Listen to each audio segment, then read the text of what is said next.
Welcome to Suburban Death Metal Dad Recommends, episode 12, where I'll be talking about Ozzy Osbourne, specifically the period from 1980 to 1986, because I don't own anything he recorded after that, and I'm just not a fan of it. So I became aware of Ozzy probably around 83 or 84, sometime after he released Bark at the Moon. And if I remember correctly, that was the first one I picked up, probably in 84 or maybe more likely in 1985. And, I was 10 years old at the time, just getting into the heavier stuff. And I realize for a long time now, Ozzy has been fairly mainstream, not interested in any of that. But at the time, in the early 80s, maybe going into the mid 80s a bit, he was, fairly extreme for the time, especially in the early 80s. And, especially for a young kid like myself. Nowadays, not extreme at all. But back then, pretty extreme, I would say. I know, of course, other bands were out at that time more extreme, but I was not aware of them, and they definitely were more underground. Bands like Venom, Slayer, even early Metallica. So anyway, I picked up Bark at the Moon, and was a fan, of course, right away. Really enjoyed that album, and went backwards and picked up Blizzard of Oz, Diary of a Madman, Speak of the Devil, and I remembered seeing Speak of the Devil.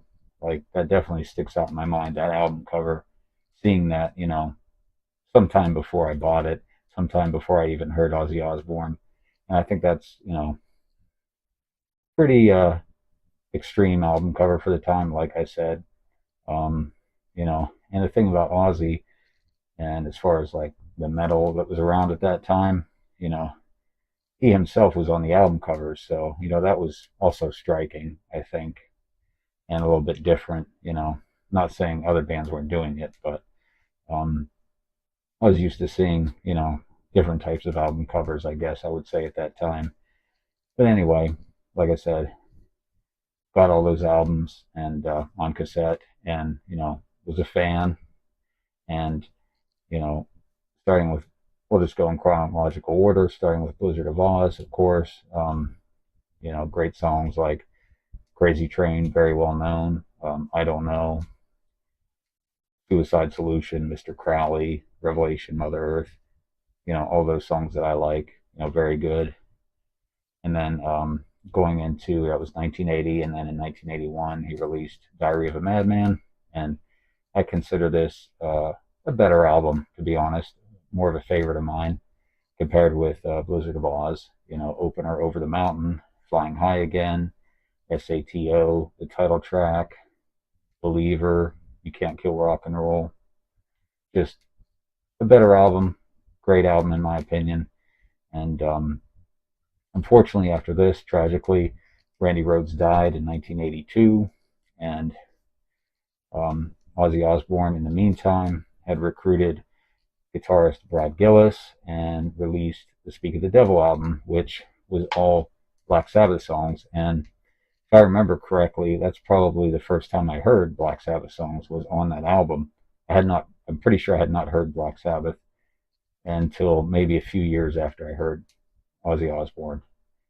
So Ozzy Osbourne did not stick with guitarist Brad Gillis and ended up getting Jakey Lee and recorded the awesome Bark at the Moon, killer title track, other great songs like Rock and Roll Rebel, Waiting for Darkness, Center of Eternity, Slow Down, Now You See It, Now You Don't.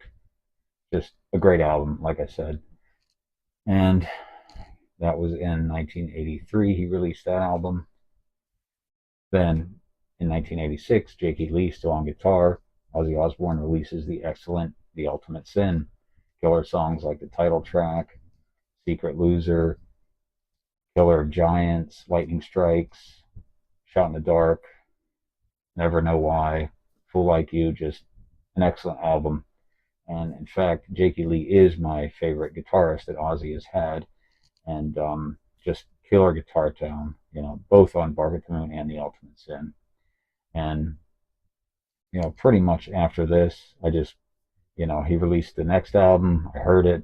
Jakey Lee wasn't in the band anymore. I just wasn't a fan. Just the songs didn't do anything for me. And basically, I've heard songs of his over the years and just nothing really that interested me. So that's basically where it stops for me. So, and, at this time, I'll go ahead and start showing what I have for my collection. And I'm going to do it a little bit differently than I've done in the past. So here's the debut album, Blizzard of Oz from 1980. And I have the Japanese version of this CD. I picked up secondhand, and I just wanted to show this a little bit more clearly, as opposed to me holding it up. I didn't think it was going to come out well. So, and I also have several other releases from Japan that I'm going to be showing. And here's Diary of a Madman, also the Japanese release. Bark at the Moon.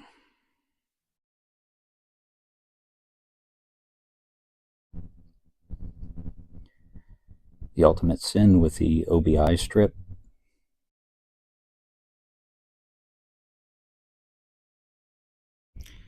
This is a Japanese-only release, Best of Oz, which is a compilation of songs from the first 4 studio albums.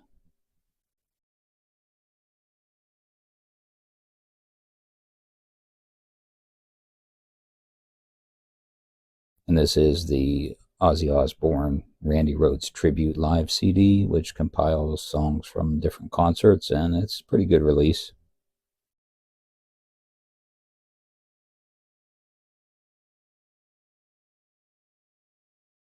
Here's a DVD, Speak of the Devil, a concert from 1982 with Brad Gillis on guitar.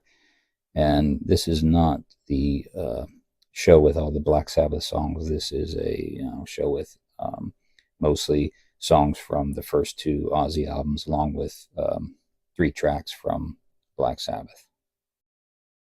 It's a pretty good recording. I think Brad Gillis does a fine job. Here's a VHS, The Ultimate Ozzy concert from 1986, and also pretty good release. At this stage, Ozzy's stage clothes and the band members as well. Yeah, it's quite sparkling and a lot of fringe. So, and say a heavy, high mix of keyboards on this one as well. Still a good release.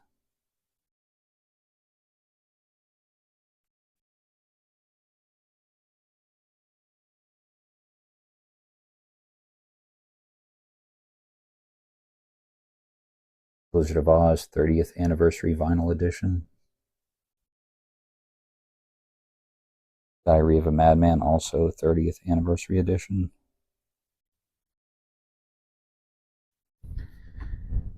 This is actually an original 1982 release of Speak of the Devil, which I acquired from a family member.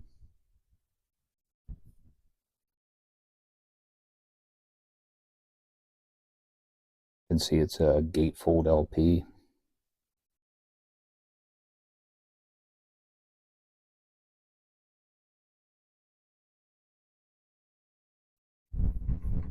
This is a newer version of Bark at the Moon, came out not that long ago.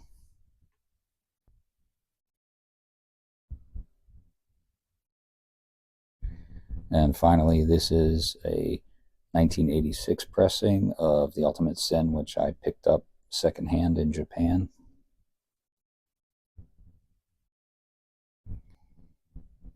Very happy to have this release, and I hope they also do a reissue of this on vinyl for the anniversary at some point, maybe in 2026 would be nice. We'll see. That's it for now. Thanks for watching, and I'll see you in the next one.